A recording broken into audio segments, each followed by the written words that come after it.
Et c'est pas grave. Alors déjà, merci d'être venu en ce dimanche de Saint-Valentin, où on va fêter le fait de s'aimer soi-même aujourd'hui. Donc comme je vous avais mis un petit mot dans le groupe, aujourd'hui je voulais qu'on parle, suite à de nombreuses questions d'entre vous, sur le fait, donc si vous vivez avec un conjoint qui vous dénigre, qui vous rabaisse, qui voire même peut-être vous insulte. Alors ça peut être un conjoint ou un ex-conjoint. Parce que voilà, je sais que plusieurs d'entre vous m'ont écrit et m'ont dit qu'ils venaient de rompre un peu, qui ont arrêté cette relation toxique pour elles, mais elles ont du mal à tourner la page. Alors ne vous inquiétez pas, dans ces 15 prochaines minutes, je vais vous donner des petites astuces pour surmonter tout ça. Alors déjà, la première chose, je voulais qu'on voit ensemble, c'est que vous sachiez identifier qu'est-ce qu'une personne toxique, finalement. Parce que bon, j'entends beaucoup de choses. Voilà, je suis avec un pervers narcissique ou. Mais voilà, il faut savoir qu'il y a quand même des caractéristiques assez précises pour vous aider à identifier si vous êtes avec une personne toxique. Alors, déjà, sa caractéristique principale, ça va être l'ambiguïté. C'est-à-dire qu'en fait, cette personne toxique va être très ambiguë. Dans un premier temps, il va vous faire des cadeaux, vous inviter au resto. Vous allez avoir l'impression que c'est l'homme parfait. Ces premiers jours, premières semaines, premiers mois, c'est un peu de la magie. En fait, il est en train d'attraper sa proie, j'ai envie de dire. Et puis un jour, il va commencer à dénigrer vos amis, votre famille, vous dire qu'il n'y a plus vraiment envie de les voir, etc. Il va en fait chercher à vous isoler de votre entourage. Si jamais vous plaignez un peu auprès de lui en disant que vous aimez bien continuer à voir vos amis, votre famille, etc., il va vous dire que vous êtes bien ensemble, que vous êtes la femme de sa vie, que vous êtes faite pour lui, et que c'est super de vivre à deux en amoureux. Bien souvent, on tombe dans ce piège, et du coup, on accepte de se laisser isoler de son entourage, de sa famille, etc. Et là, ça va monter crescendo. Il va commencer à vous critiquer. Il va te dire que tu es moche, que tu es grosse, que finalement tu ne sais pas faire la cuisine. J'ai même une coachée qui m'a dit que son homme lui a dit « En fait, tu n'es pas bonne à rien, tu es mauvaise en tout. » Voilà, il va vraiment commencer à vous dénigrer. Et c'est dans cette phase où la souffrance va aussi commencer pour vous. Sachant que ça peut aller jusqu'aux insultes, jusqu'à la violence, etc. Et après, en fait, il vous fait culpabiliser. Il va vous dire que de toute façon, vous ne saurez pas vivre sans lui, vous n'êtes rien sans lui. Heureusement qu'à la limite, il se sacrifie pour vivre avec vous. Voilà.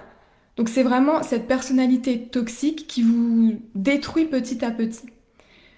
Et en fait, quel est son but ? Tout simplement, son but, c'est que tu perdes confiance en toi, que tu perdes de l'estime de toi. Tu deviens son jouet, tout simplement. Alors, si vous avez un conjoint ou un ex-conjoint, ou j'ai même envie de dire quelqu'un de votre entourage proche, qui présente ces caractéristiques, méfiance. Voilà. Déjà, vous pouvez vous dire que cette personne risque d'être toxique pour vous. Donc, attention. Ce qui est top, c'est que tu en as conscience maintenant. Et donc, tu peux reprendre ton pouvoir et passer à l'action. Ne plus être un jouet. Alors, les deux choses que je voulais qu'on voit ensemble aujourd'hui, c'est toujours suite à vos questions. D'ailleurs, n'hésitez pas à m'envoyer des petites questions sur Messenger ou même dans le groupe sur les sujets que vous voulez aborder, etc. C'est toujours intéressant. Et puis au moins, je fais des lives qui répondent vraiment à vos questions. Donc, les deux choses, c'est déjà quoi faire quand vous êtes dans cette situation. Et ensuite, comment apprendre à tourner la page. Alors, quoi faire quand vous êtes dans cette situation ? Il y a deux choses. La première chose que je veux qu'on voit ensemble aujourd'hui, c'est vraiment poser des limites. Alors ça, vous pouvez le faire forcément, dès le début de la relation, dès le moment où il commence à vous éloigner de votre famille, de vos amis, etc., c'est à vous de vous exprimer. C'est ça, de dire clairement ce que vous souhaitez, ce qui vous plaît moins.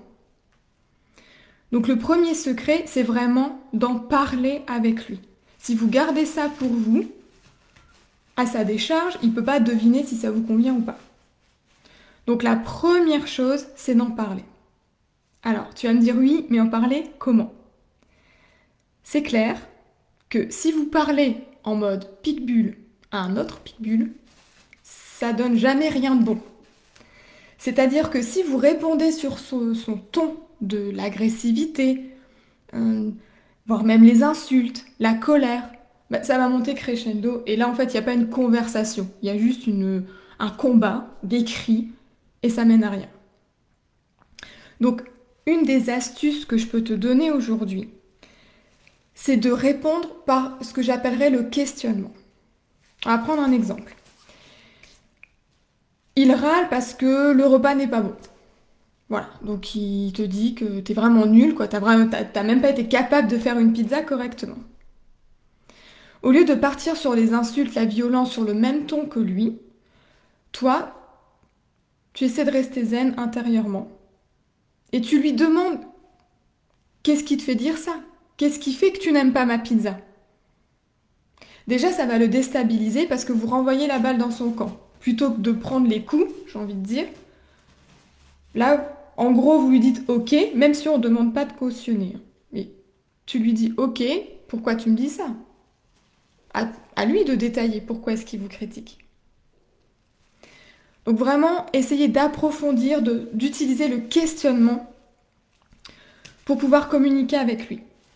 Alors après, je t'invite à regarder sur la page YouTube de Global Attitude, il y a pas mal de vidéos sur tout ce qui est apprendre à parler avec assertivité, etc. Où là, je te donne plein d'autres conseils pour pouvoir communiquer avec une personne qui est dans l'agressivité. Donc voilà, la première chose, c'était en parler et utiliser le questionnement. La deuxième chose que je voulais aborder avec toi aujourd'hui, c'est un point un peu plus délicat, dans le sens où je vais te dire, si tu acceptes d'être dénigré, c'est que finalement tu ne t'aimes pas assez. C'est-à-dire que lui te critique, c'est une chose. Par contre là, le problème, c'est que ça te blesse, c'est que ça te fait mal. Et c'est là où tu peux te poser la question. Pourquoi est-ce que je suis blessée du fait que lui cherche à me rabaisser? Parce que finalement, si lui te trouve moche, c'est son problème. Pourquoi est-ce que ça te touche qu'ils te disent que t'es moche, qu'ils te disent que t'as pas un beau visage, que t'as des grosses fesses? Pourquoi ça te touche? Ça te touche parce que tu ne t'aimes pas assez. Parce que si c'était ok pour toi, tu dirais oui, écoute, si t'aimes pas mon visage, y a pas de souci, on est 7 milliards d'habitants sur la planète, t'en trouves une autre. Que là, tu te laisses atteindre. Donc une des choses pour vraiment reprendre confiance en toi, encore une fois, le secret, c'est de t'aimer. Et d'ailleurs, je vais te renvoyer à la petite vidéo que j'ai publiée hier dans le groupe sur justement ma self-love routine où je te donne plein d'astuces pour apprendre à t'aimer davantage. Et ça, c'est vraiment magique, ça va renforcer la confiance en toi et tu vas voir que tu vas être beaucoup plus imperméable aux critiques extérieures. Tu vas prendre conscience que oui, les gens, ils pensent ce qu'ils veulent, c'est ok. Et le principal, c'est que toi, tu t'apprécies tel que tu es. Alors, je vais te proposer 3 petits exercices que je donne en coaching. Donc, tu peux écrire les questions et puis les faire après le live. C'est tout à fait ok. Comme ça, tu prends le temps de le faire. Déjà, ce que je voudrais, c'est que tu notes de 1 à 10 à quel point tu t'aimes. Sachant que 1, c'est tu ne t'aimes pas du tout, et 10, c'est que c'est le top. Donc, de 1 à 10, à quel point tu t'aimes? La deuxième chose que je voudrais que tu notes, c'est que tu me trouves 5 choses qui te plaisent chez toi, tant physiquement que psychologiquement. Par exemple, moi, je peux noter que j'aime mes cheveux, j'aime mes yeux, j'aime ma détermination. Alors pour celles qui ont déjà fait cet exercice-là, on ne triche pas et on trouve d'autres compétences, d'autres qualités. On ne met pas les mêmes, sinon c'est trop facile. Donc voilà le deuxième exercice. Et le troisième, c'est je voudrais que tu me notes 5 victoires, 5 choses dont tu es super fier, que tu as réussi dans ta vie. Voilà, déjà 3 petits exercices à faire quand on clôture le live. La dernière chose que je voulais qu'on voit avant de se quitter, c'est vraiment te donner des astuces pour apprendre à tourner la page. Tu vis peut-être avec une personne qui ne te convient plus et tu ne sais pas quoi faire. Ou alors tu as peut-être quitté cette personne qui te pourrissait la vie, mais tu as des regrets parfois. J'ai encore eu un message cette semaine, voilà, d'une d'entre vous qui disait qu'elle avait quitté son conjoint qui était toxique pour elle, mais que parfois, bah voilà, elle repensait au bon moment et elle avait peur d'avoir fait une erreur, etc. Alors en fait, tout ça, ça s'explique dans le sens où ton cerveau, lui, reste focus sur les éléments positifs. Un simple exercice que tu peux faire, c'est dans tes relations passées, quand ça te fait mal au cœur, quand tu as des regrets, à quoi tu penses finalement? Bah, bien souvent, en fait, tu vas penser au début. Tu vas me dire, ouais, mais le début, c'était génial, je comprends pas, c'était tellement génial, pourquoi est-ce qu'on en est venu à se séparer? Donc, qu'est-ce que tu fais? Ton cerveau, il est focus sur les bons moments, qui en plus ne sont peut-être pas forcément vrais. C'est-à-dire que ton cerveau, lui, il peut distordre la réalité. Ou il peut éliminer des choses un peu moins cool, donc il va pas forcément les retenir. Et toi, quand tu te rappelles de tes souvenirs, en fait, t'es focus sur ce qui était uniquement positif, même si entre nous, c'était pas forcément vrai. Donc, quand tu as ces doutes, quand tu as voilà ce regret, cette angoisse qui monte en toi, et que tu en viens à regretter cette situation toxique, qu'est-ce que tu peux faire? Et bien, ce que je vais te demander de faire, encore une fois, tu peux le noter si tu as une feuille à proximité, et prendre le temps de faire ces 3 exercices. Le premier, c'est je veux que tu me notes 15 inconvénients d'être avec cette personne. 15 choses négatives qui te déplaisent et que tu dois vivre quand tu es avec cette personne.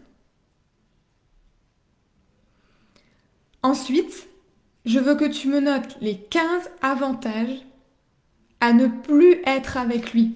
Qu'est-ce que tu vas gagner à ne plus être avec lui?